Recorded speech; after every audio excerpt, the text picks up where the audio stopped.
what the elites are doing and how wealth is going to be redistributed in the UK and globally over the next few years. Let's take a look. Yeah, mortgage rates higher, right? Which means that people who have buy-to-lets, they have to fucking explode. Why? What do you mean? Rents, bro. It's peak. Oh, for real? It's done. Wait. You see this time next year? This time next year's peak. Why? Bro, 13k for a 3-bed. Not heard of. Rents are going high. So what the elites are doing, yeah? Mortgage rates higher, right? Which means that people who have buy-to-lets, they have to raise their rental figures. Cost of living going higher. Inflation higher. No one can actually afford these stupid rents, right? So what the elites are doing, what that then does to a landlord, they can't keep up with their mortgage payments, so they sell. Who's buying? The banks. So by 2030, if it isn't stopped and people don't wake up, the whole housing market is going to be owned by banks, elites. So it's a control thing. Then forever. Well, then who's going to live there if no one can afford the rent? No, then they're going to bring the rents back down to regular prices, and it's just going to be a control thing. No one will ever own a piece of asset or land again. This is their plan. Is it just to raise mortgage prices so that people are going to default on those and then banks can take them? So that's what they're doing. The reason why the mortgage prices are going high, so obviously people with buy-to-lets, they put the rents higher so they can keep up with it. But no one's going to be able to pay. No one's able to pay that, so then they can't pay their mortgage. Yeah. So they're forced to sell. Yeah. They're forced to sell or default the mortgage, so the banks come and either repossess it for free, or go to auction or whatever. Go to auction, and then the elites own everything, bro. That's nuts. So, I mean, yeah, that's interesting. There's an element of barbershop university and barbershop philosophy going on here.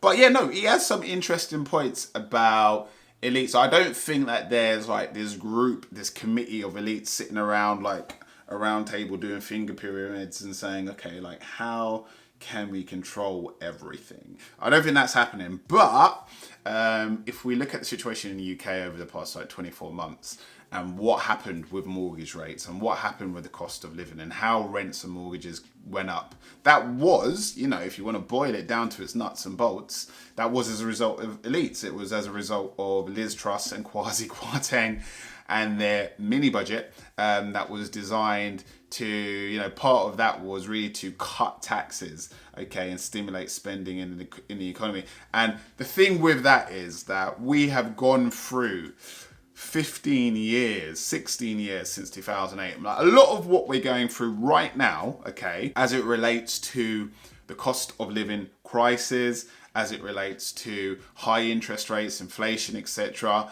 really trace it back to 2008. What happened in 2008? Well, you had the global financial crisis where banks were basically just acting wild, irresponsible lending. You had these mass defaults globally in the housing market. Investment banks were selling these complex products, mortgage-backed securities, etc., to investors like all over the gaff, right? And when the mortgage market, the global mortgage market crashed, the whole financial system crashed. What happened? Governments had to bail out banks and they had to essentially rescue the economy. They had to pump a lot of money into the economy, right? Stay with me here. And when you print money and you pump billions, trillions into an economy, somebody's got to foot that bill further down the road. This is further down the road, okay? This is now us footing the bill. Nobody ever says it. Nobody ever puts it to you like this. When you listen to the news, right? And they talk about cost of living crisis. Everyone is counting the cost. Those numbers include people struggling to pay their debts. And they talk about mortgages going up, interest rates going up. Nobody ever traces it back to 2008 or really traces it back to 2008. You can also trace it back to Brexit. We love Europe.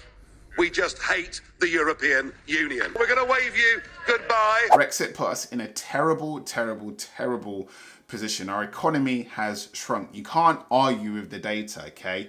We're not benefiting from global trade like we used to. Economically, it has hamstrung us, and so has COVID, right? So again, we had to print a whole load of money during COVID as well. So we've had kind of like 3 knockout punches over the past 16 years. And now we're footing the bill for that, okay? Our generation is footing the bill for that. And that's why the economy is struggling as it is. We can't print any more money, okay? We can't borrow our way out of this. Taxes have to go up. Taxes are at the highest they've been for decades when you look at the data, okay? But we're all worse off. Why is that? It's because we're repaying huge, huge, huge debts from 2008, from Brexit, from COVID, okay? Does that make sense? Let me know in the comments if it does or if it doesn't.